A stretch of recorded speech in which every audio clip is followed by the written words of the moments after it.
Good morning student, स्वागत है आपका संगीत के क्लास में। हम लोगों ने इसके पहले बहुत सारी थ्योरिकल जानकारी ली, क्रियात्मक जानकारी, वो बहुत सारी कह सकता हूं, लेकिन पूर्णतः जानकारी वो नहीं है। अब कुछ चलते हैं प्रयोगात्मक की तरफ, यानी प्रैक्टिकली जानकारी लेने के लिए। तो सर्वप्रथम आज हम जानेंगे राग भैरव के बारे में। राग भैरव प्रातःकालीन राग है, वो भी प्रातःकालीन संधि प्रकाश राग है। अब प्रश्न यहां पे आता है कि संधि प्रकाश कहते हैं किसको? ऐसा बहुत सारे प्रश्न आएंगे ना कि प्रातःकालीन तो है, लेकिन संधि प्रकाश क्या है? प्रातःकालीन का मतलब सुबह का राग, लेकिन संधि प्रकाश क्या है, ये मन में प्रश्न आता है। तो संधि का मतलब होता है मिलन। तो प्रातःकालीन संधि प्रकाश मतलब रात्रि और का समापन और प्रातःकाल का उदय होना, यानी जिस समय रात्रि अपनी अंतिम चरण में और प्रातःकालीन अपने प्रथम चरण में होता है, उस समय के मिलन को संधि प्रकाश कहते हैं। वो चाहे शाम का हो या सुबह का हो। इसीलिए संगीत में प्रातःकालीन संधि प्रकाश राग और सायंकालीन संधि प्रकाश राग कहा गया है।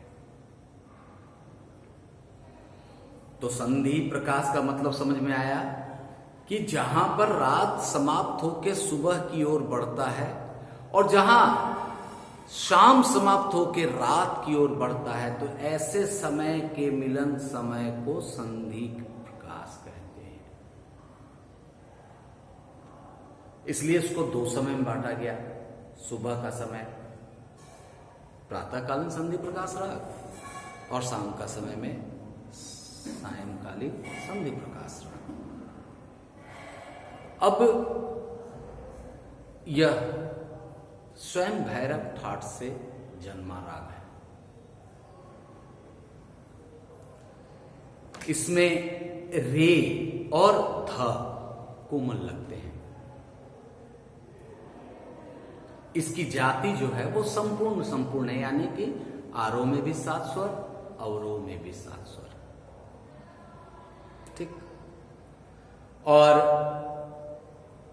यह इसके गाने का समय जो है, गायन समय, वो प्रातः 4 बजे से प्रातः 7 बजे तक का है। ये सीखने के लिए तो आप कभी भी इसका साधना कर सकते हैं, लेकिन गायन समय जब आप इसकी प्रस्तुतिकरण करते हैं तो विद्वानों ने इसका समय सुबह 4 से 7 रखा है। और यह गंभीर प्रकृति का राग है।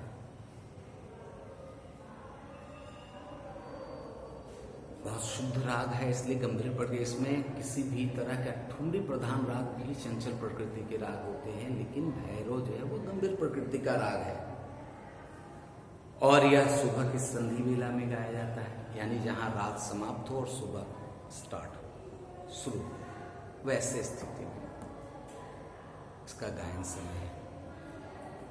पहले इसके हम आरोह अवरोह को देखेंगे।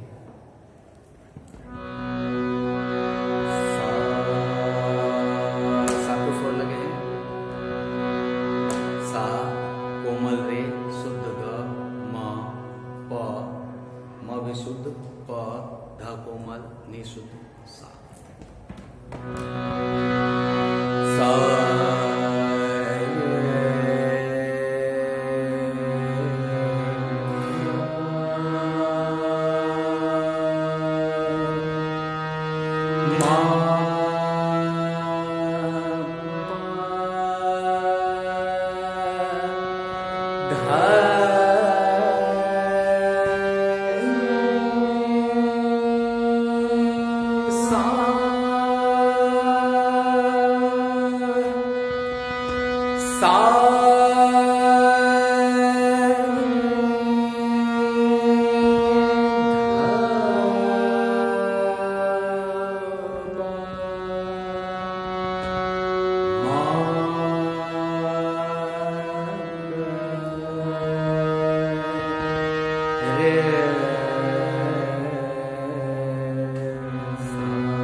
ये इसका आरोह पकड़ ग म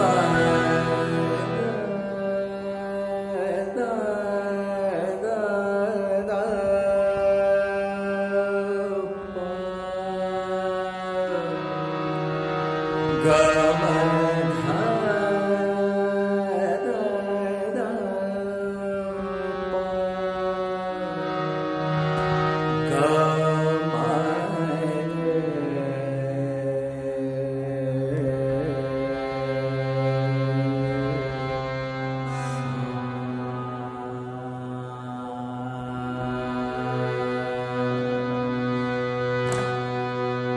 इसका वादी है, ध्यान रखिएगा, और रे इसका संवादी है।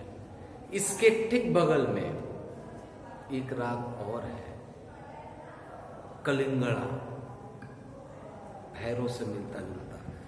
तो अगर रे ध में जरा सा भी अंतर हो गया तो राग तुरंत का तुरंत चेंज हो जाएगा। थोड़ा सा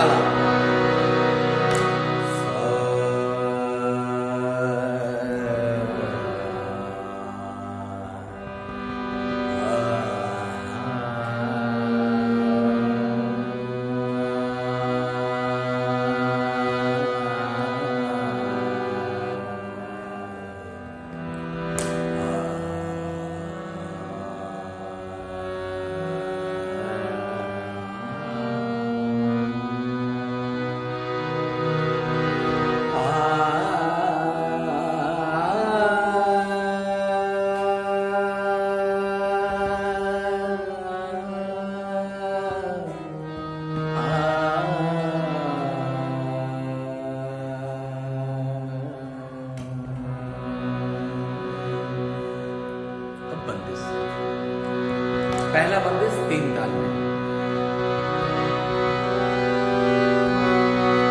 मोहन जागो भोर भैया, मोहन जागो भोर भैया, काहे को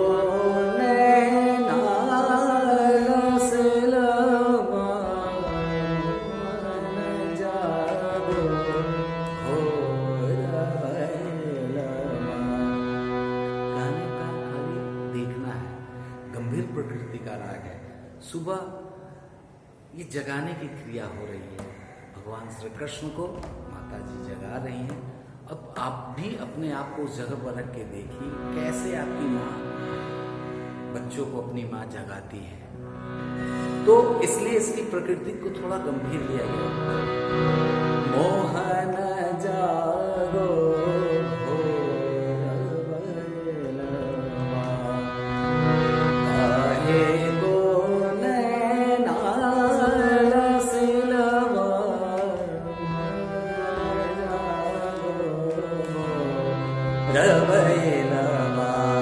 अब एक और भी प्रक्रिया गाने में आपको व्यक्त करना है कि मोहन को जगा रहे हैं, तो कैसे जगाएंगे?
जागो भोर भैरवा। आज इतना ही सीखने के लिए, इसका अभ्यास करें। इसमें आगे भी और हैं, इसका सरगम है, तान है, तिहाइयाँ हैं, आपको और आगे बताया जाएगा। तब तक इसको अभ्यास करते रहें। और जो भी प्रश्न राग से संबंधित या और भी कोई प्रश्न हो, आप जरूर पूछते रहें और अपने मैसेज के द्वारा आप पूछते रहें, उसका जवाब मैं यथासंभव जरूर दूंगा। तब तक के लिए धन्यवाद।